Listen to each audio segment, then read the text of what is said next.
Hello students, इस video में हम ट्रिपल सी और ओ लेवल के पहले पेपर से रिलेटेड कुछ इम्पोर्टेंट एमसीक्यू को कवर करेंगे जो डिजिटल फाइनेंशियल सिस्टम वाले चैप्टर से होगा।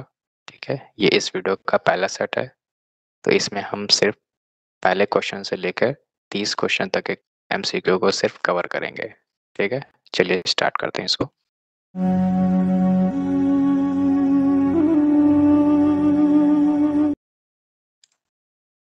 तो पहला क्वेश्चन है, इस सेट का आधार है। तो आधार 12 अंक का एक आईडी नंबर होता है। ये आईडी UIDAI द्वारा जारी किया गया है और ये सेविंग अकाउंट है या ये ए और बी दोनों है।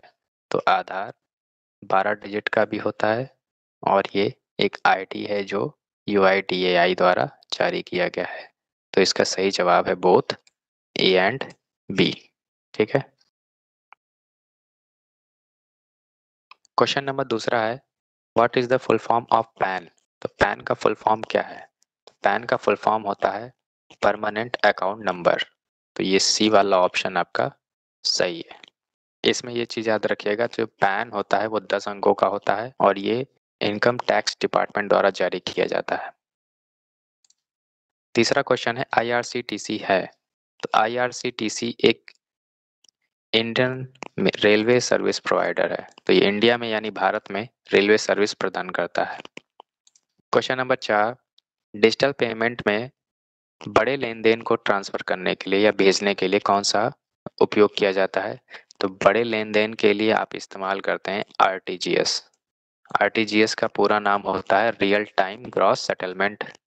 ये बड़े लेन देन के लिए उपयोग किया जाने वाला पेमेंट मेथड है। क्वेश्चन नंबर 5वां है, KYC का मतलब है या KYC का पूर्ण रूप है। तो KYC का पूरा नाम होता है नो योर कस्टमर। तो इसका सही जवाब है B, know your customer. Bank provides loans for. Question number 6, bank ऋण प्रदान करता है। तो बैंक लोन आपको देता है घर के लिए भी, पढ़ाई के लिए भी, गाड़ी या किसी साधन के लिए भी। सही जवाब है इसका all of this. Question number 7 है, which of the following can be use for authentication, यानी प्रमाणीकरण के लिए इसमें से क्या उपयोग किया जा सकता है। तो पहचान के लिए या प्रमाणीकरण के लिए फिंगरप्रिंट का उपयोग कर सकते हैं, OTP का भी उपयोग कर सकते हैं, ईमेल ID का भी उपयोग कर सकते हैं। तो इसका सही जवाब है D, all of these. Question number 8 है, POS का मतलब होता है। तो POS पॉइंट ऑफ सेल होता है। इसका सही जवाब आपको यहाँ पे मिलेगा P, पॉइंट ऑफ सेल। ये वो जगह होता है जहाँ पे आप लेन देन कर सकते हैं। क्वेश्चन नंबर 9, बैंक ब्याज देता है। तो बैंक ब्याज देता है, आप जो भी पैसा जमा करते हैं उस पे ब्याज देता है। क्वेश्चन नंबर 10 है, बैंक मित्र कौन होता है। तो बैंक मित्र आपका एक बैंक का करस्पॉन्डेंस यानी कि BC होता है। ठीक है, बैंक की सर्विसेज आपको प्रदान करता है। क्वेश्चन नंबर 11, आधार को डाउनलोड करने के लिए किसकी जरूरत आपको नहीं पड़ती है। इसको डाउनलोड करने के लिए आपको बायोमेट्रिक डेटा देने की जरूरत नहीं होती है। आपके पास रजिस्टर्ड मोबाइल नंबर होना चाहिए, इंटरनेट होना चाहिए और एक फोन होना चाहिए जिसमें आप वो डाउनलोड कर सकते हैं। क्वेश्चन नंबर 12, RTGS का पूरा मतलब होता है। RTGS का पूरा नाम होता है real time cross settlement. Real time cross settlement, ये सी वाला ऑप्शन सही है। RTGS पैसा ट्रांसफर करने के लिए उपयोग किया जाता है जब भी आपको 2 लाख से अधिक का फंड ट्रांसफर करना होता है, तो आप RTGS का उपयोग कर सकते हैं। इसमें अधिक लिमिट नहीं होती है। What is Aadhaar seeding. Question number 13 है, आधार सीडिंग क्या है। तो आधार सीडिंग का मतलब होता है बैंक अकाउंट को आधार से लिंक करना। रुपए का चिन्ह आधिकारिक तौर पर अपनाया गया था। तो रुपए के चिन्ह को ऑफिशियली अडॉप्ट किया गया था 15 जुलाई 2010 को। ये कुछ क्वेश्चंस आपको ऐसे मिल जाते हैं ट्रिपल सी के एग्जाम में। निम्नलिखित में से किस उपकरण का उपयोग बैंक चेकों के तेजी से प्रोसेसिंग या प्रसंस्करण के लिए किया जाता है। तो बैंक चेक को प्रोसेस करने के लिए इस्तेमाल होता है MICR। इसका पूरा नाम है मैग्नेटिक इंक कैरेक्टर रिकॉग्निशन। ये एक तरह का स्कैनर होता है।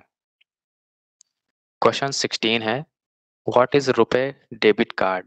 तो रुपए डेबिट कार्ड भारतीय घरेलू कार्ड है। ये एनपीसीआई द्वारा भी जारी किया गया है। ये सभी एटीएम्स में एक्सेप्ट किया जाता है। तो इसका सही जवाब है डी, ऑल ऑफ अबव।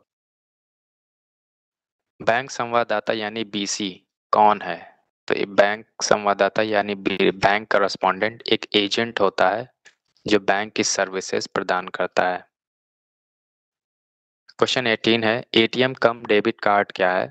तो एटीएम के साथ साथ ये डेबिट कार्ड भी है।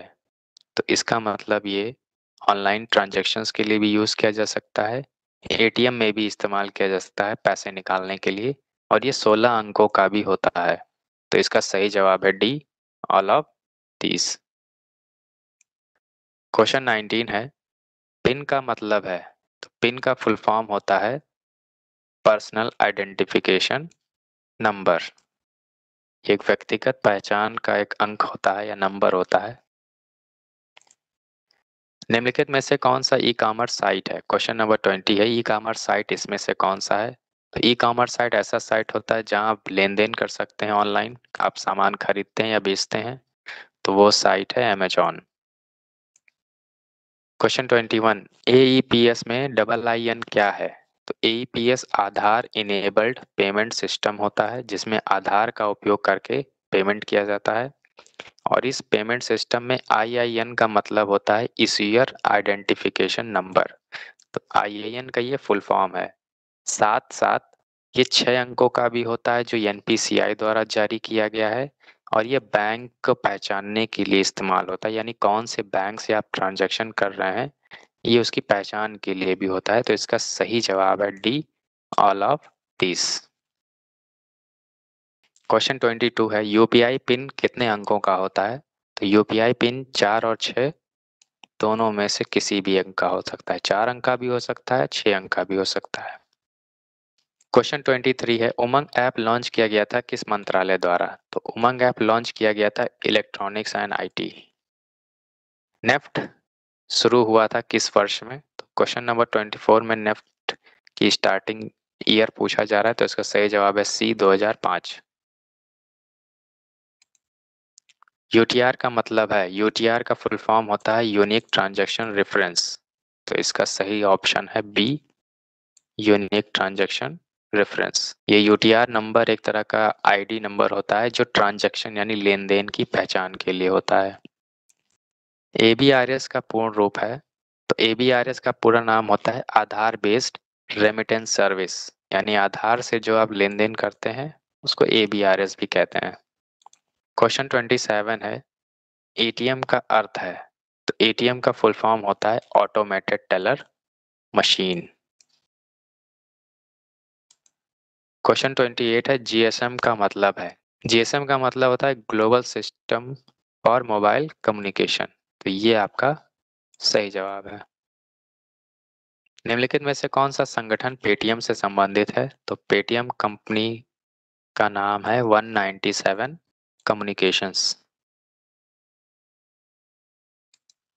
निम्नलिखित में से कौन सा विकल्प मान्य है यानी सही है? तो क्वेश्चन 30 में से आपको एक सही वैल्यू, आपको सही ऑप्शन पता करना है। तो आईएमपीएस में मिनिमम लिमिट 1 रुपया होता है और मैक्सिमम लिमिट 1 लाख होता है, ये गलत है।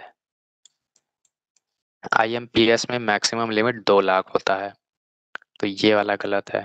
तो नेफ्ट में मिनिमम लिमिट 1 है और मैक्सिमम लिमिट 2 लाख है, ये गलत है, क्योंकि नेफ्ट में अधिकतम लिमिट आरबीआई के द्वारा कोई भी निर्धारित नहीं किया गया है। आरटीजीएस में मिनिमम 2 लाख, मैक्सिमम 10 लाख, तो मैक्सिमम लिमिट आरटीजीएस में भी नहीं है, अनलिमिटेड इसका लिमिट है मैक्सिमम वाला। आप कितना भी पैसा आरटीजीएस से जमा या ट्रांसफर कर सकते हैं। यूपीआई में न्यूनतम 1 रुपए और अधिकतम 1 लाख रुपए तक का लेन देन आप कर सकते हैं, ये सही जवाब है, डी वाला ऑप्शन इसका सही है। तो इस वीडियो में सिर्फ 30 तक के क्वेश्चंस को कवर किया जाएगा।